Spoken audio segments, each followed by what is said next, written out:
여러분 안녕하셨습니까? 건축을 하고 싶은 우리들을 위한 방송입니다. 건축 우방TV입니다.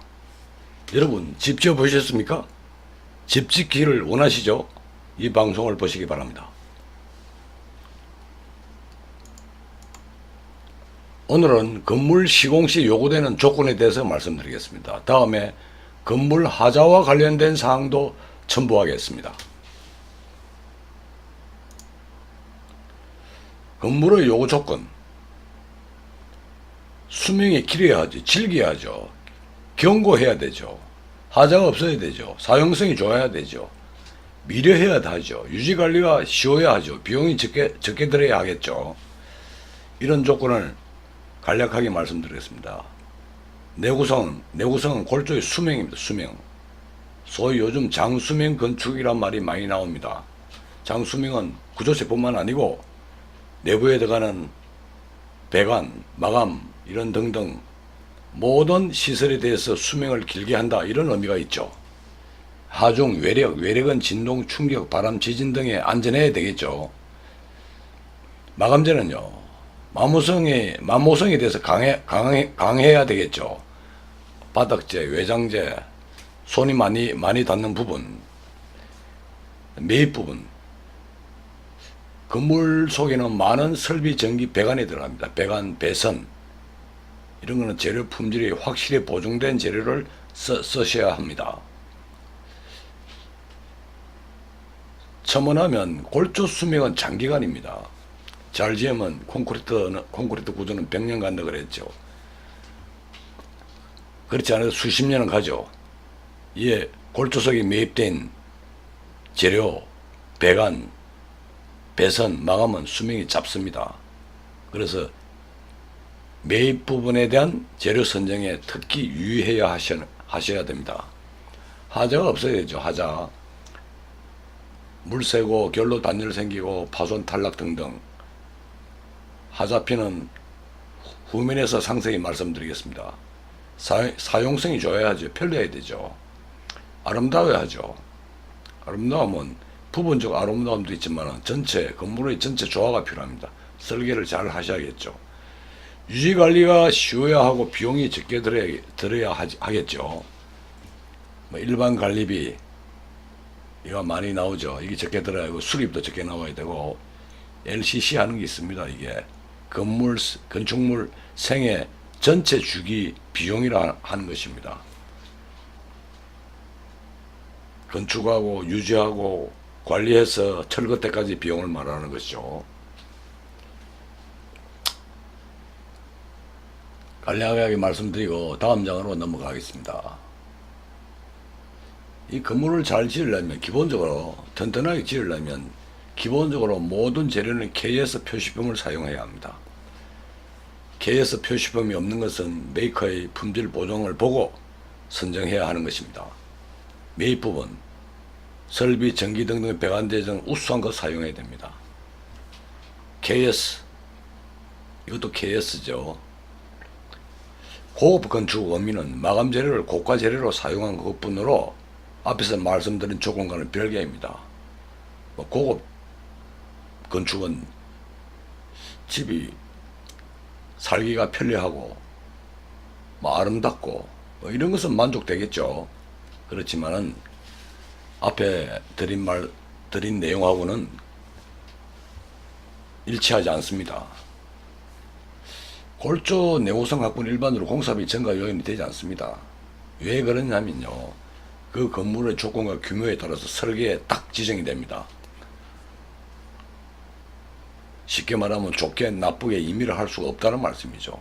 규정대로 해야 된다 이런 말씀입니다. 다음은 하자에 대해서 말씀드리겠습니다. 자, 하자가 뭘까요? 사전에는요, 얼룩 결여라고 되어 있습니다. 건축적 의미는요, 시공을 잘못해서 불량하거나 부실한 것을 하자라 그럽니다. 부서지고 고장나고 빨리 닫고 수명이 짧아서 조기에 노후되는 거, 이 전부 다 하자입니다. 하자 관리는요, 목표가 뭐냐면요, 최소화시킵니다. 하자가 종류가 워낙 많아서 하자 수를 최소화시킨다. 그리고 중대한 기람을 방지한다. 중대한 기람이 뭐냐면 이런 겁니다. 집이 무너지거나 넘어지면 안 되겠죠. 단열 결론은 고질적 하자입니다. 이거는 설계 시공을 철저히 해야 됩니다. 지하실 방수, 지하에 물 새면 좀처럼 보수가 용이하지 않습니다. 고치기 쉽지 않아요. 기타 뭐 난방 성능 등등 이런 게 있을 수 있죠. 이 건축물은 메스라네, 메스. 큰 산이고 덩어리죠. 무하자 실현은 불가합니다. 왜 그러냐면요. 건물은 전부 단품 생산입니다. 이 지구상에 같은 건물은 하나도 없다 이렇게 보시면 됩니다. 자동차, 전자제품 등과 같이 라인 생산, 기계야, 초정밀 치수 확보는 불가합니다. 왜냐하면 전부 다 손으로 막 마지막 작업을 하기 때문에 그렇습니다. 그래서 하자는 있는데 최소화시킨다. 중대한 하자를 방지한다. 여기에 초점을 맞추고 공사 관리를 해야 하는 것입니다. 하자 보정이라는 말이 많이 나오거든요. 일반적으로 계약 시에 공사비 3에서 5%를 예치하는데 이것으로 안 되는 하자가 있을 수 있어요. 집이 뭐 기우뚱거리거나 대단한 균열이 가거나 이런 등등은요.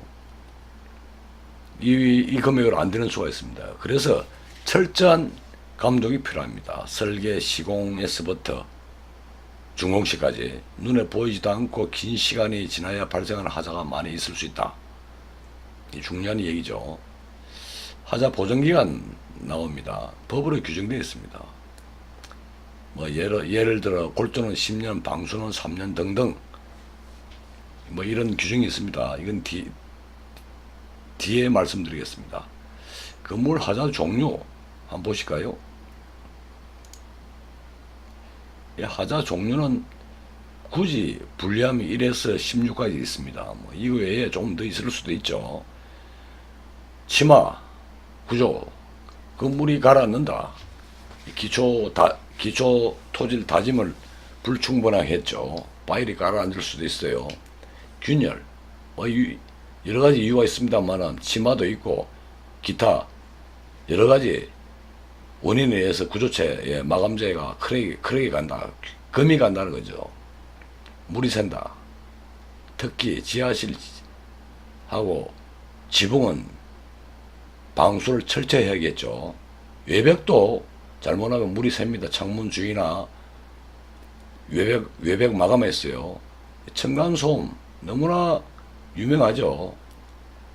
윗집에서 책상 다리 긁는 소리, 애들이 뛰는 소리, 이것 때문에 사회 문제가 되고 있죠. 소음, 창문 주위나 세대 안에서도 이 소음 방지를 하지 않으면 이방저방 이야기가 다 들립니다. 진동도 있습니다. 진동의 대표적인 게 지진인데 이는 내진 설계로 하면 되고요. 인근 공사장에서 무슨 작업을 하거나 자동차 중장비가 지나가면 건물이 울릴 수도 있죠. 환기 악취, 화장실에서 주방에서 이런 문제가 있습니다. 작동 불량이 많죠. 창문이 잘 닫히지 않는다, 열리지 않는다. 각종 기기가 작동이 안 된다. 많이 있죠. 결로 단열, 이거는 고질적 하자입니다. 설계 철저히 하시고 설계가 또 완벽하지 않아요. 시공 시에 보완해가면서 해야 됩니다.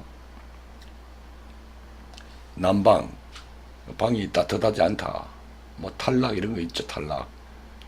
각종 앵커를 붙이는데 잘못 박아가지고 부러진다, 빠진다, 부식 부패, 썩는 거죠. 목재는 외부에는 방부된 목재를 써야 되고 외부에는 철재는 쓰지 않아야 합니다. 스테인리스를 써야 됩니다. 탈색, 변색, 물고임, 배수구 막힘, 수목고사, 나무나 꽃이 말라 죽죠. 기타 등등이 있습니다. 이 하자에 대해서는 차후에 상세하게 어떻게 하면 방지할 수 있냐, 강론에서 상세히 설명드릴 것입니다. 이 내용은 방대하기 때문에 많은 분량을 차지합니다. 공사 관리할 때 이 점을 집중적으로 인식하고 관리를 해야 이런 하자를 방지할 수 있다. 이렇게 말씀드립니다. 하자 책임 담보 기간 이런 말이 있습니다. 이거는 건설산업기본법 시행령이 나오는데요.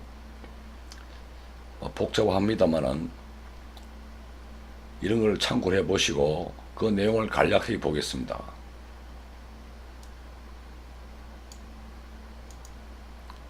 하자 책임 담보 기간은요, 법에서 규정하고 있는데 1에서 13번까지는 소규모 건축을 하는 분들 입장에서는 필요 없고요. 14번도 그렇고요. 15번 이게 중요합니다. 소규모 건축을 하시는 분들은 여기 1에서부터 동그라미 1에서부터 잘 안 보입니다만은 여기 뭐 온실 설치가 돼 있죠. 실내외장은 1년이다. 1년간 시공자가 책임진다. 토공사는 2년이다. 미장 타일은 1년이다. 방수는 3년이다. 이런 식으로 규정이 되어 있습니다. 건설산업기본법이에요. 그런데 우리 민간 건축공사는요, 민법이 적용됩니다. 계약 내용이 우선합니다. 계약 내용이 없을 때는 이걸 가지고 다툼을 하겠죠. 그래서 하자 책임 담보 기간 이에 구속되지 않게 임의로 정할 수가 있습니다. 계약서에 명시하면 됩니다. 뭐 그런 게 없을 때는 지자체 조례나 관례에 따르기도 하고요. 그래서 이것을 기본으로 가감을 할 수 있다. 내가 중요하다고 생각하면 이 기간을 연장할 수도 있어요. 개인공사는요. 계약서에 반영을 하면 됩니다.